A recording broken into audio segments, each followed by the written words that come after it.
Well, good morning, Pastor Doug. Good morning. How are you?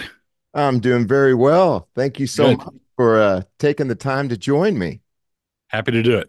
I really appreciate it. And I am going to give you an introduction, even though probably the vast majority of our audience is familiar with your work, especially myself. I pay a lot of attention to what's going on in the Reformed world. But if you don't mind, I'd like to just kind of introduce you. This is New Creation Ministries International Kingdom Interview Series. And Doug Wilson is the pastor of Christ Church in Moscow, Idaho. He is a prolific writer and has written numerous works on theology and culture, including The Case for Classical Christian Education, as well as A Gospel for All Nations. He's debated the late renowned atheist Christopher Hitchens. He is the co-founder of the journal Credenda Agenda. And in theology, he describes himself as, quote, an evangelical, post-mill Calvinist, Reformed, and Presbyterian, pretty much in that order. I like it. He attended the University of Idaho, where he met his wife, Nancy, whom he married in 1975, and they have three children. Well, again, Pastor Doug, it's so good to have you on our show. And I myself just introduced it a few months back with your secretary. What a wonderful lady. She was very responsive and wanted to discuss eschatology. Now, I myself, Okay. I know I wouldn't be called a Calvinist by most Calvinists, but I do subscribe to the doctrines of grace, the absolute sovereignty of Jesus in all things. But of course, I don't subscribe to covenant theology. I subscribe to what's called covenant eschatology. So I want to kind of pick your brain about eschatology, but if you could, in a nutshell, Pastor Doug, kind of give us your eschatological journey to where you are now. Sure. Happy to do it. So I grew up in evangelical circles in North America, which meant that I sort of grew up in a default pre-mill um, atmosphere. Okay. My father, when he was converted at the Naval Academy, had been given or had gotten a Schofield Reference Bible and had tried to read it for a while, but finally gave up trying to get the notes to match the text, gave it away to somebody, and sort of walked away from systematic theology, particularly systematics on eschatology. So I didn't grow up in any kind of decided dispensational background, but just the atmosphere was generically pre-mill. So, okay, sure, why not? And so I grew up without giving a lot of attention to that.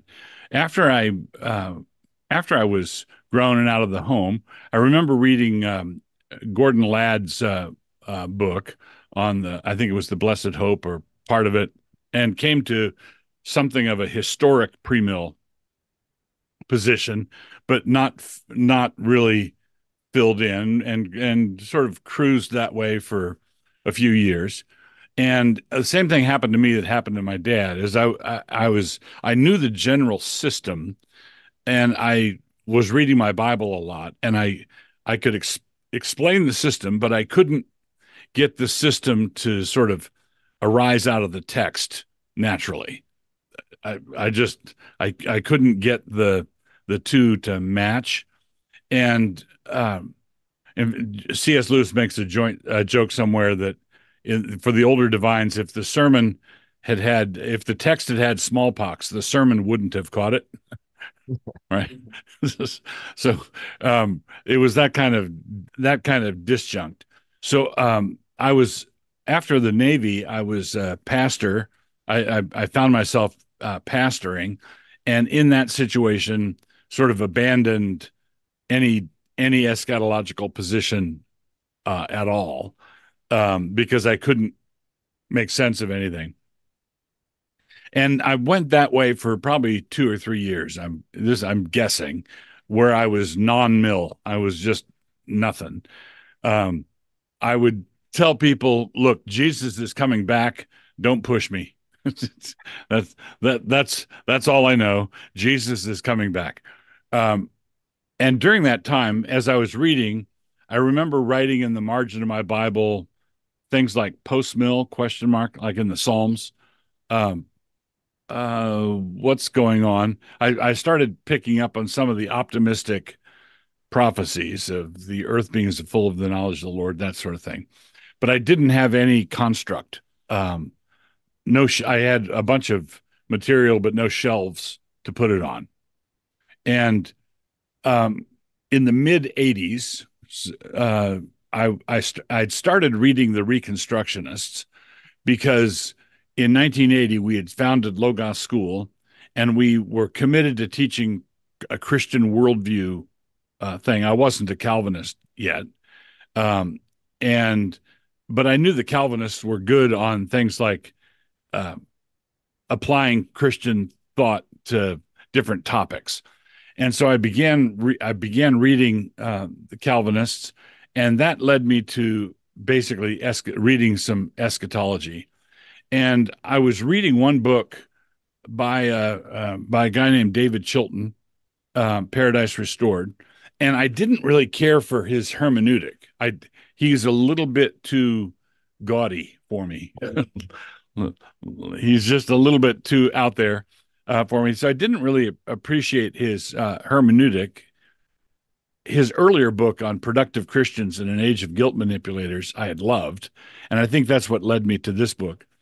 Um, and so I was reading that book, and I'm not sure about all of this, but I read a verse he quoted from 1 Corinthians 15 in the book. And that verse was, "For he must reign until he has put all his enemies under his feet." And when I read that verse, something snapped in my head.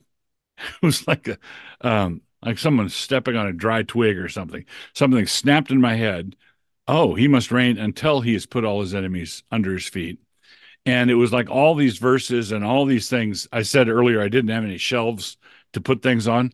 Well, it's like the shelves remarkably assembled and attached to the wall, and all the boxes flew up there like in Mary Poppins and just sort of assembled on the shelf. And it was kind of an exhilarating uh, thing. It was like one of those transformer things assembling in your head, um, or Iron Man putting on his suit. It, it was it was kind of one of the few fun paradigm shifts I've been through. Oh, that's great. That's great. So interesting that you should bring up David Chilton because I was hoping he would become a part of the conversation. I had the privilege of meeting him back in the early 90s when it just so happened we had a church called Sovereign Grace Bible Assembly in downtown Sacramento. And I had my first attempt at seminary was down there at Talbot Theological Seminary. And there was a young undergrad there, wonderful guy, but he shared with me the doctrines of grace and the sovereignty of God. And I came back home, and of course, my dad was a hardcore follower of John Nelson Darby, William Kelly, all the classic dispensationalists, and that was the school in which I was raised. And so I was disillusioned, and I immediately withdrew, came back to Sacramento, and began reading a lot of the Puritans. Began to fall in love with John Owen, and I eventually got pushed over into all of Tulip, but I started talking with those in the Reform circles, not the least of which was some of the elders at Jim West's church out in Yeah, Sacramento, yeah, and they confronted me on the issue of this generation, which I've come to see obviously as the generation in which Christ lived and to whom he was preaching. But I couldn't buy it because it seemed like they spiritualized so much stuff. And so what ended up happening though is I jumped ship. I never, hit amillennialism or postmillennialism. I jumped ship into what some call full preterism or comprehensive preterism, something that is, I readily admit, it's unorthodox in terms of creeds and confessions. But then what ended up happening is I ran into David Chilton. He was living in Diamond Springs at the time. And I had several meetings with him as he was going through a change. And we all know, we're going to let the cat out of the bag for those who don't know. He was severely chastised by those in his circle. not the least of which was Sandelin and Gary North. But he and I had some conversations there in Diamond Springs, and he came to see fulfillment, but as a result, it sort of well, he was ostracized, and you've been very clear on that with the whole Gary DeMar thing. And Right. one of my hopes is that there could be further dialogue. I haven't found that's why I appreciate you so much, Pastor Doug, that you were willing to do this because I've tried to get some reformed because I have great respect for the reformed community, but getting them to have a charitable discussion is really, really hard because we are seen as anathema. Now I've learned to let that kind of, roll off my back a little bit. It was hard though. So, but let's look at David Chilton just a little bit. When you say gaudy, do you mean sort of his elaborate explanation of metaphor, say, for example, in Days of Vengeance in the book of Revelation? Or are you talking about time issues? What are you referencing when you say gaudy? No, the gaudiness would be Chilton was an advocate and practitioner of what I would call James Jordan's interpretive maximalism, right? And so when I'm so I've read Chilton, read Paradise Restored, read Days of Vengeance, and it was invaluable. For example, Days of Vengeance was invaluable, pointing out connections between Revelation and the Book of Ezekiel. Lots of good tidbits. But when I'm reading the interpretive maximalists, particularly on a subject as important as eschatology, my pressing question all the time is where are the brakes on this thing? Um, we're on a switchback grade going down the far side of the Rocky Mountains, and how good are your brakes? Um, because the concern or the fear that I have is that an interpretive maximalist approach enables you to prove pretty much anything. Um, and so the issue for me is what does the text require of me, not what does the text allow from me. So if I were to say that the tongues of flame at Pentecost were green, well, the Bible doesn't say that they weren't, right? I'm allowed to say that, but the text doesn't require that of me in any way. And so uh, at the same time, having said that, um, someone would say, "Oh, you're doing a historical grammatical. You're doing that move." Well, I think that, for example, the John MacArthur world has got their shoes laced too tight on that approach, where it's all sticking close to the shore being measured by a Greek lexicon, and your prowess in Greek. I do think that we need to be open to things like typology and literary illusion and things like that. But I believe it has to be rule guided behavior where I don't just understand what you're saying, but I also have to understand how you got there. How did this um, how does the text require this of me? Right, right. Well, that's interesting that you bring up John MacArthur because, as we both know, he's been involved, well, with the late R.C. Sproul and the Ligonier conferences and so forth. Um, but I want to address this topic because it involves dialogue. Um, One of the things I heard R.C. Sproul say in person at a Ligonier conference, it was either 97 or 99 down in Orlando, is he described dispensationalism. And these are his words. He said, dispensationalism is a departure from Orthodox Christianity. So, with that said, he went on to speak on the same platforms as MacArthur. They always joked about their differences on baptism and so forth. But to describe dispensationalism as a departure from Orthodox Christianity, he nevertheless seemed to, by his actions, affirm John MacArthur as a brother, even though, from his perspective, dispensationalism was again, quote, a departure from Orthodox Christianity. And I would say comprehensive preterism is the same. a departure from Orthodox Christianity. I absolutely admit that. So I guess what I'm getting at is, what does it mean in terms of the reformed world? Like, for instance, would you say that dispensationalism is a departure from Orthodox Christianity? If so, is it a damnable departure? Because that's what's going on with Gary DeMar right now. They're Right. wondering, well, where does he stand? Well, he's very obscure. It's very hard. He's very murky, but it appears like he's about to dabble in it. So, could you give all of us your take on what that means, a departure from Orthodox Christianity?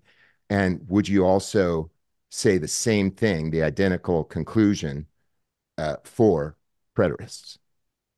Okay.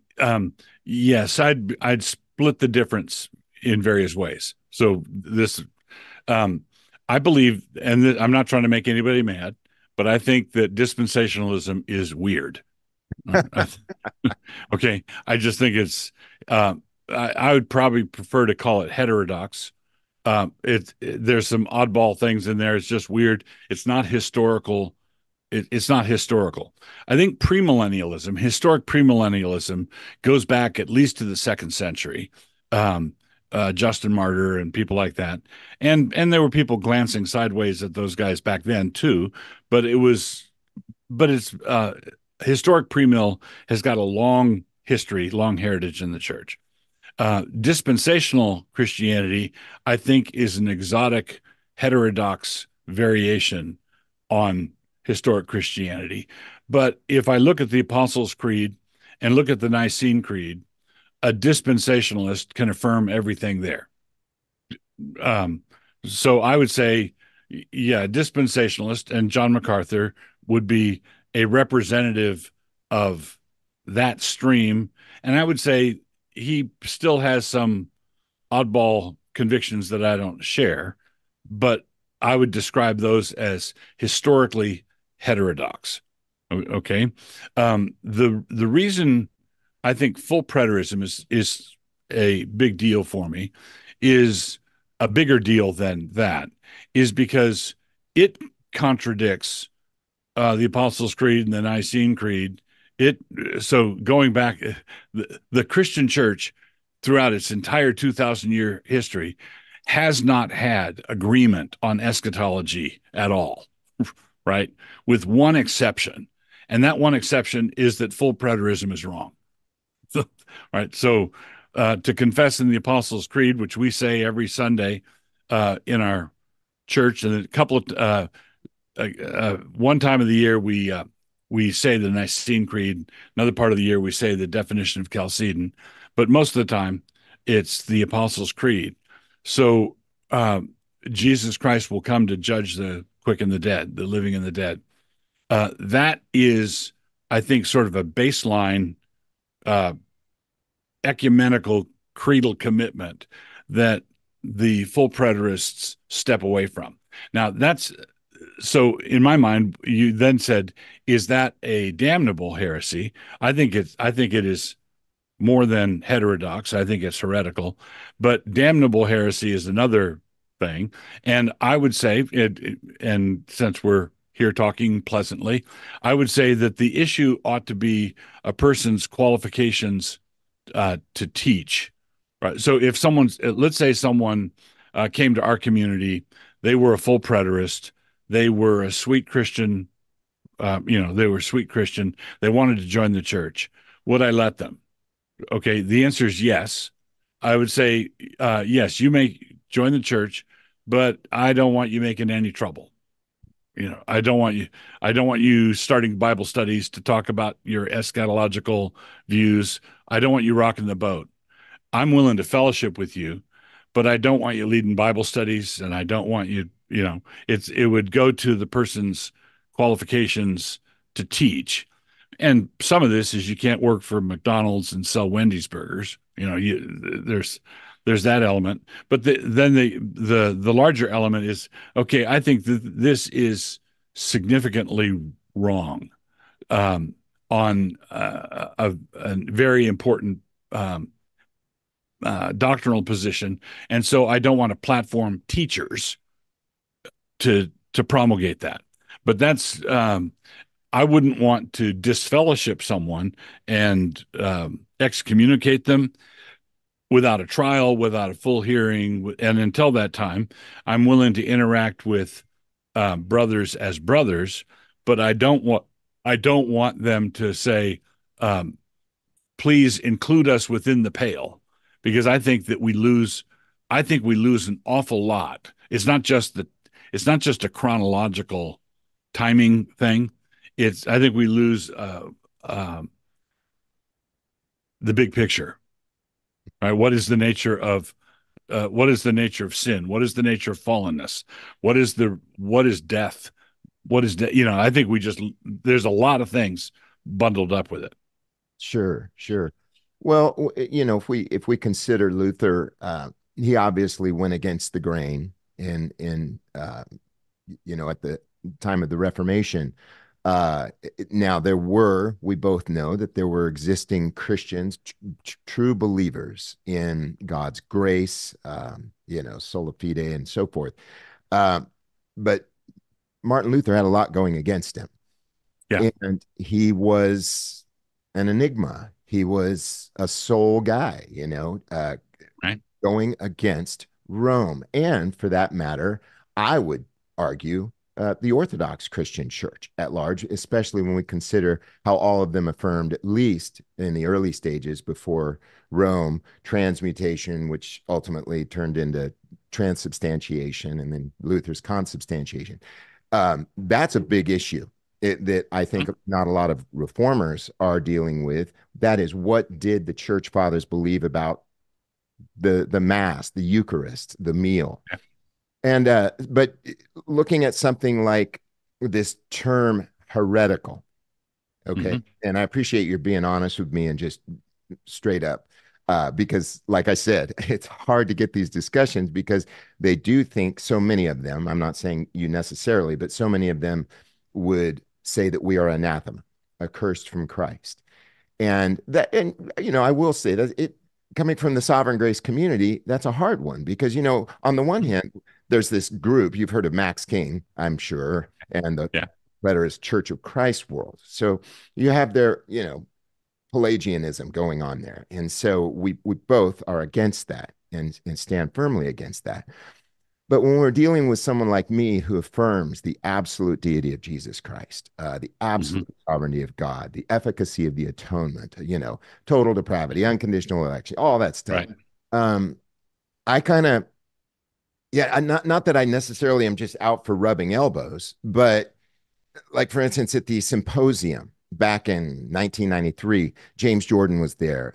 R.C. Sproul spoke at it. James Jordan said something like this. He said, the reason is kind of related to what you were saying about Nicaea and the Apostles' Creed. The reason I cannot believe in full preterism is because Mama Church told me not to. Now, I Mm-hmm. see the church as mother, according to Galatians. I think that's pretty clear. Uh, But is it possible, though, in this area that really has not had an eschatological consensus or even a council, is it possible? Is it possible that the creeds and confessions may be wrong about the timing of the second appearing or second coming of Christ?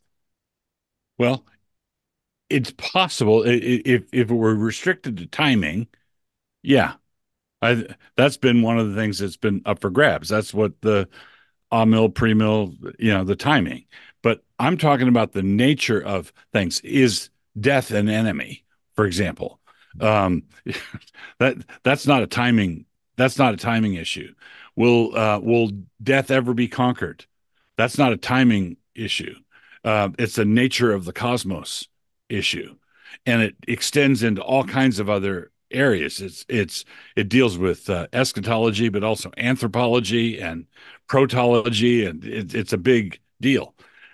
So, uh, and I would suggest this: it's not just that, um, and I simply put this out there for your consideration, right? Um, it's not just that we say that no, this is a serious first order error.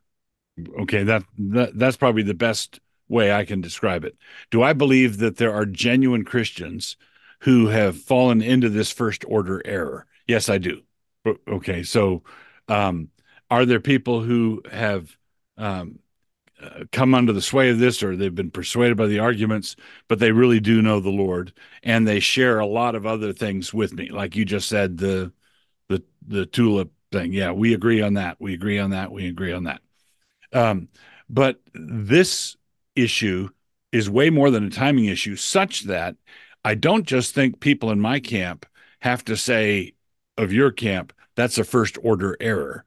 I think you have to say the same thing about us, right? In other words, I think this is a two-way street because um, if the church has been wrong on this, the church has been so wrong about so many things that the only thing you can do is say, well, this little huddled band of Christians in California has finally stumbled on the truth, and they've got true Christianity, and the Protestants, the Catholics, the EO, that whole world out there, they're all screwed up. They really screwed it up. They on the nature of death, the nature of creation, nature of history, everything. So I think that it's not a matter of anathematizing with an ugly spirit. I think that any kind of consistent evaluation of these things would result in mutual anathematizing. Yeah, and I could see how that might seem to be the logical conclusion.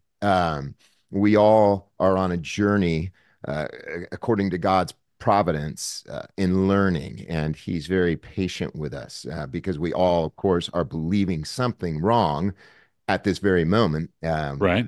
We don't necessarily know it, so we're trusting in His long suffering as we learn together.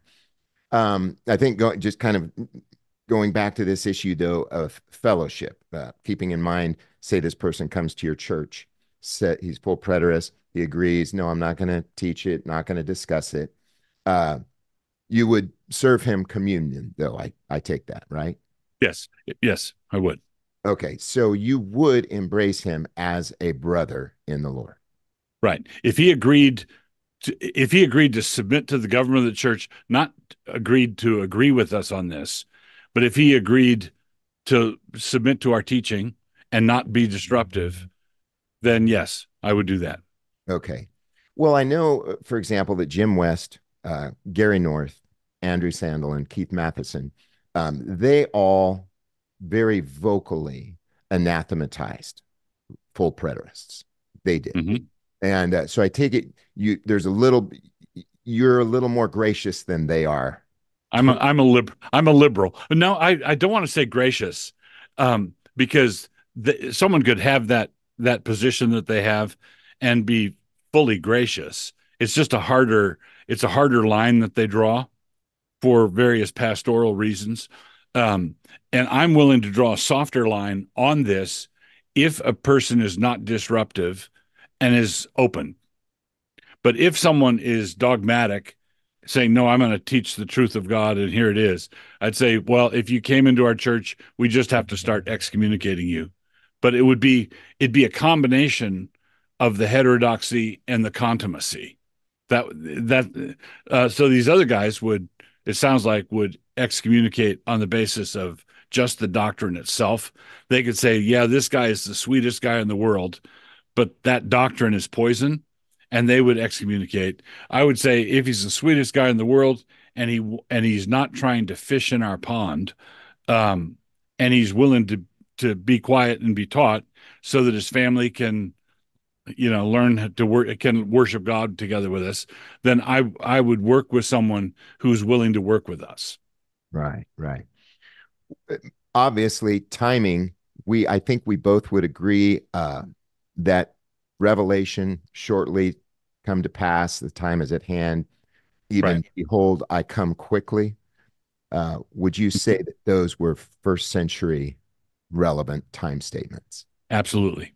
Okay, so when he says, I come quickly and my reward is with me, would you equate that with Matthew 16? The Son of Man will come in the glory of his Father, reward everyone according to his works. There are some here who will not die until they see the Son of Man coming in his kingdom. Would you equate that Yeah. with Revelation 22 and 87? Yes. Okay. So I believe that when Jesus says some here will see, I have to take that as some here will see. um, just call me old fashioned, but yes, I believe that I am a preterist for almost the entire book of Revelation up to the last few chapters, where I believe the descent of the New Jerusalem, I take that in a historicist way. So the descent of the New Jerusalem is something that is occurring down through history. But I think that, and in contrast with the full preterist, I think that when the New Jerusalem coming down from heaven, adorned as a bride for her husband, she's coming down the aisle of the great cathedral. I believe that she eventually gets to the front of the cathedral, So you and would, the and I think the full preterists have an endless aisle, and the bride endlessly comes down, but she never gets there. well, for myself, the case is the bride has come down, and the tabernacle of God is with men. He's our God. We are his people, and he dwells among us. Right. And so I take Second Peter 3, Isaiah 65, 66, New Heaven and New Earth, Revelation 21, 22, as all referring to the same thing. Do you interpret Second Peter 3 the way that John Owen does? I take it in a preterist way. Okay. Yes. Okay. But here's the I guess the response to this. There's an old Gahan Wilson cartoon um, that has a some guys standing around with tattered robes, kind of ripped, angel wings on the back, and it's sort of an adobe wall behind them, and the word heaven is over the gate with the E fallen over, and there's a couple of beer cans in the corner, and one of them saying, I always imagined it as being a bit classier. Yeah, and so consequently, basically, if you said, Doug, this is it. This is the bride is here. This is the culmination. I'd say, gack.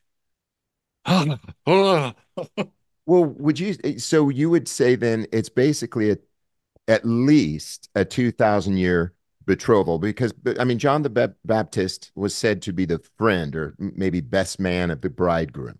So the Yeah. bridegroom comes, and Hmm. dispensationalists would say, well, he wanted to come, but he had to resort to plan B. Right. And that was what the sovereignty of God did for me is it showed me, oh, there's no plan B with the Right. Lord. So did he come to capture Mary and capture his bride? And has that marriage taken place? Or, like I said, are we still kind of in an engagement? No, when he presents the bride without spot or wrinkle or any such blemish, the bride still has spots and wrinkles and lots of blemishes. Well, so when Colossians says the church is holy and without blame before him, before his eyes, Yeah. um, you're making a distinction then between the imputed Yeah. righteousness of Christ versus the church's practice. Actual state. Right. So I'm making a distinction between justification, which is perfect, and I believe individual Christians are justified and declared perfect in Christ, even though their sanctification might be a bit tattered as of last Wednesday. You know, there's problems. So I believe that the presentation of the bride without spot or wrinkle or any such blemish, I think, is an eschatological statement in real time. There's going to come a grand crescendo, a time when the wedding is consummated, and I don't think that has happened yet. But I also don't think that 2,000 years is that long. It is for us because we are like fruit flies. We measure everything in terms of our own lived experience. But here in Moscow, there are people who are 100 years old, and they were born in 1924. And the day they were born, they could have been put on the lap of someone who was 100 years old, who was born in 1824. That's two lifetimes. And we're back to 1824. If you did that a third time, then it would be 1724 before our country before our country was founded. So 10 such lifetimes take you back to William the Conqueror, um, and 20 back to the time of Christ. It wasn't that long ago. We think of it as ancient times, but we have a distorted view of time. I was just another little thing to illustrate this. If you go from Adam and Eve in the book of Genesis to the time of Joseph at the end of the book of Genesis, okay, that's 2,300 years. 2,300 years. And if you took that space of time and added it to the end of the book of Genesis, like they were two boxcars, the second ending would be around the time of King Arthur. If you did that a third time, the end of it would be 800 years in our future. And that's just the first book of the Bible. So the first book of the Bible encompasses more time than all the rest of the Old Testament combined. And so consequently, I don't think that we should say 2,000 years, that's a long time. Why isn't this wedding over yet? This is a long wedding. Well, I think our perspective is very bounded. Mhm. Well, in regard to this time frame, then, when Peter in Second Peter, when he says, "We look for a new heaven and new earth, wherein dwelleth righteousness," Mhm. but you would say that that was fulfilled in AD Yes. 70, I correct? would say that if someone said, do you believe that we're living in the new heavens and the new earth now? The answer I would give is yes. Okay, so for Peter, when he said, "We look for it," he was anticipating it. Okay. But the people in the first century, before the destruction of the temple, did they have that new heaven and new earth wherein dwelleth righteousness? What I'm getting at here is the strange and curious phrase, "already but not yet." And I used to throw that around a lot as a dispensationalist. When I look at the scriptures and the Old Testament scriptures, they prophesied to me anyway. They prophesied one kingdom, one king, one resurrection, Mhm. one hope of Israel. And Right. so when I think about the ways that we've sort of partitioned it, well, we have life now.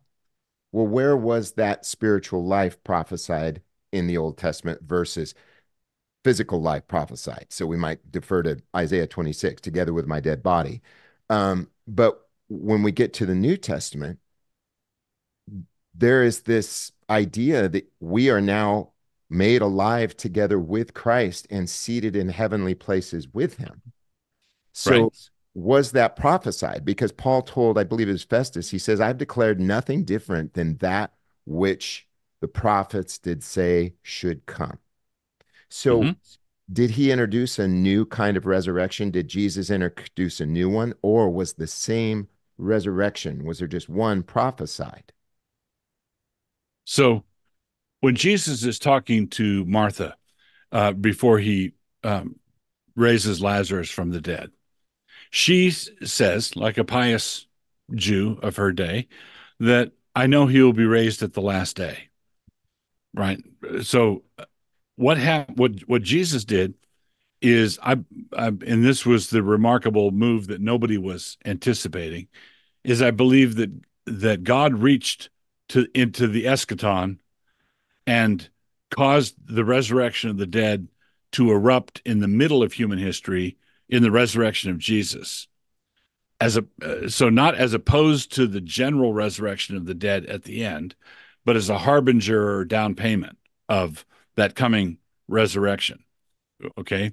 Now, to touch on the already not yet, I believe that there was an already not yetness in the 40 years between Christ's ascension and the destruction of Jerusalem. Okay, there was one kind of already not yet. I think we're in a different kind of already not yet. right. Say it's spiritual. Well, we're the thing that's not yet is a different thing.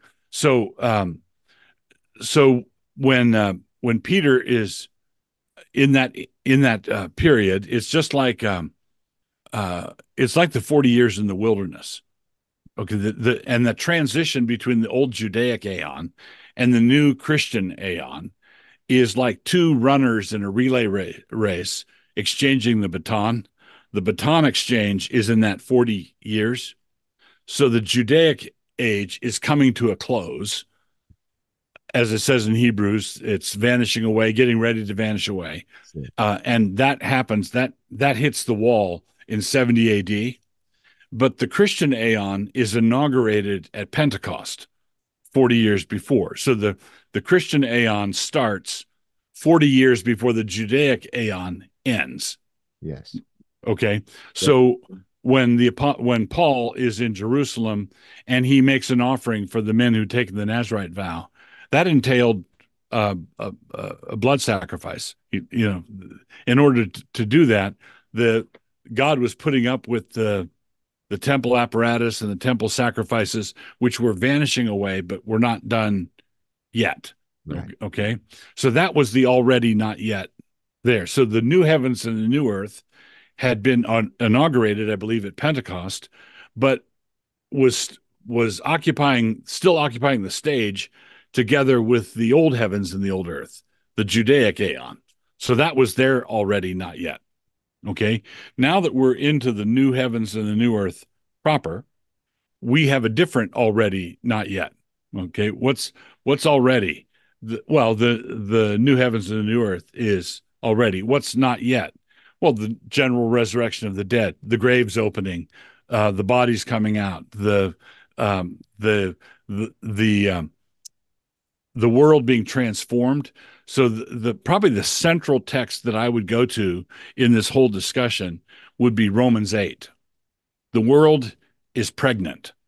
Uh, the world is groaning as in the pains of childbirth. And it's a different metaphor from the bride coming down the aisle, but it's sort of counting the days. There's going to come a day when the sons of God are revealed for who they are. And when that happens, the whole created order is going to be transformed. No more disease, no more death, no more suffering. Everything is going to be wrapped up. That's the not yet. Okay, So so are you saying then that there is a old heaven and old earth covenant, right? Old covenant, new heaven, new earth, new covenant, and then yet still a physical new heaven and new earth or new yeah, yeah, so correct. it's would you call it double fulfillment? I haven't up to this point in my life, but I probably could be talked into it. Okay. Okay. Right, right. So a dual fulfillment then. So the same then would you say the same thing of spiritual life in us versus Yes, physical life, dual fulfillment of that? correct. I've been quickened, born again. Regeneration is the new man being quickened internally. And Paul says, I'm being renewed inwardly day after day. The outer man is decaying because of sin. And that's another already not yet. I've been born again already. Not yet. I've not been raised incorruptible with a body that cannot be touched. That's not yet happened. Okay, that brings me up to a good point, and you addressed it a little bit earlier, this idea of sanctification. One verse that I used to interpret as a an apologetic for progressive sanctification was Second Corinthians chapter 3, verse 18, which says, "But we all with open face are beholding as in a glass the glory of the Lord, and we are being, present tense, being transformed into that same image Right, from glory to glory." Now, right. I would assume that you take that to be true, that applying to us post AD 70. Yes. So I would apply that to as I come to worship the Lord on the Lord's day, and I'm be worshiping God in the face of Jesus Christ. I'm being transformed from one degree of glory to another. Okay. Okay. Okay. So that's happening. But I also know that when he comes and we see him, we're going to become like him because we're going to see him as he is. That process doesn't start at the second coming. That process is culminated at the second coming. All faithful Christians are in the process now of being transformed into the likeness of Jesus Christ. The last part of us that is affected by that is our bodies. But we are being renewed inwardly as we worship God. Yes, our inner man is being quickened and renewed, and my body, external body, is falling apart because of sin. Paul says, but that too will be raised. That's going to be God's final finishing touch. Okay, you can have your body. Okay. Well, in that context, though, one of the things you brought up earlier was the historical, contextual, grammatical hermeneutic. And if you Yeah, look at that context, it's it seems to me to be thoroughly covenantal, where he's comparing the glory of the old covenant with the excelling, the diminishing glory, the passing glory, because all those verbs there in 2 Corinthians 3 from 6 through 18, they're all present tense. And he's describing it. And then he gets to the end and says, he's changing us from glory to glory. Well, the context was new covenant and old covenant glory, rather than how I used to interpret it, one glory, one degree of glory to another, glory, glory, glory, glory, and so on. But in that context, it seems clearly to be speaking of new covenant glory. That is, that when it says we are being transformed from old covenant glory to new covenant glory, that's that overlap that you were yeah, I talking. don't have any. Yeah, I don't have any problem with that. But Okay. that doesn't mean I do believe that there's a uh, in the Gospel of John, um, basically it's where it says grace upon grace, right? Uh, Charis anti charis. It's like uh, grace instead of grace. Moses brings grace. Christ brings more grace. Moses brought glory. Christ brings more glory. Yeah, all of it. That's true. But when Christ brings more glory, um, it doesn't stop. Okay, so after the new covenant has already been established and operational, and um, Paul is functioning in terms of it, he says in Romans that our present sufferings are not worth comparing to the glory that will be revealed in us. So even though the transition from old covenant glory to new covenant glory has already been established in Paul, he's anticipating a time when there's going to be more glory yet. Okay. So there is this gloriousness that is happening. Um, you had mentioned, you quoted, I believe it was Hebrews 8, when you described the overlap. And in Hebrews 8 and Hebrews 10 quotes it as well, where it says that their sins and their iniquities I will remember no more. And then he says, in that, he says, and they shall all be taught of God. Now, when I was talking with David Chilton, he said, I always used to believe that there would come a day when if you'd throw a rock, you'd hit a Christian. And Mm-hmm. he said that based upon the earth shall be covered with the knowledge of the Lord as the waters cover the sea. And that's Right. a very, that's a verse that postmillennial, optimistic postmillennialists really champion. And I understand Right. why. But Hebrews says that when the culmination of that transition period came to pass, he seems to be saying, and at that moment, they shall all be taught of God. And Jesus associates they all being taught of God with resurrection in John 6. Okay. Um, so are we all taught of God in the new covenant since that has taken place? No, No. Okay. no, Okay. because if we were all taught of God, we'd be behaving better than we are. Okay. So when we speak about being taught of God in Hebrews 8, when he associates it with the culmination of the old covenant and the full establishment of the new. Well, no, stop you there. The full establishment of the new is that's where we're hanging up. You can have you can have the establishment of the new, which I believe fully was established and set on track in 70 AD, when the Judaic Aeon was came crashing to a halt under judgment. Then we were now in the Christian Aeon, and nothing but the Christian Aeon. Okay, so the Christian Aeon is established. Is the Christian Aeon fully established? No. So would you say that to a certain degree, the dispensationalists are right in that the church is sort of an interim period? No, the church is in an immature period. So the church was in the second century, the church was in its infancy. That was the toddler church. Would you Okay. say, based upon your description of time earlier, 2,000 years is a small time, that we're Yeah. still in our infancy? No, I would say that we're in our awkward junior high years right now.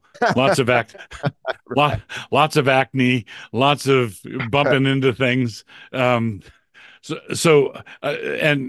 quite honestly, seriously, I think that Roman Catholics and Eastern Orthodox like to look back at the primitive church as though it just stepped down from heaven and it was all perfect and complete. I think it was more like a baby or a toddler that hadn't learned how to use utensils yet.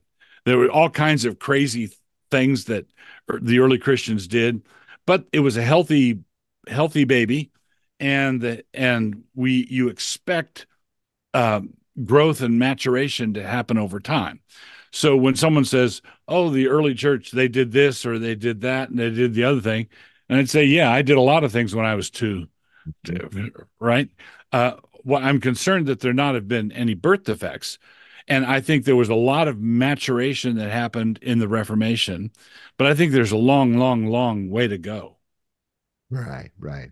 But potentially, if, as I've discussed with many postmillennialists, but potentially this could go on for another 30,000 years, right? Yes, correct. Yes.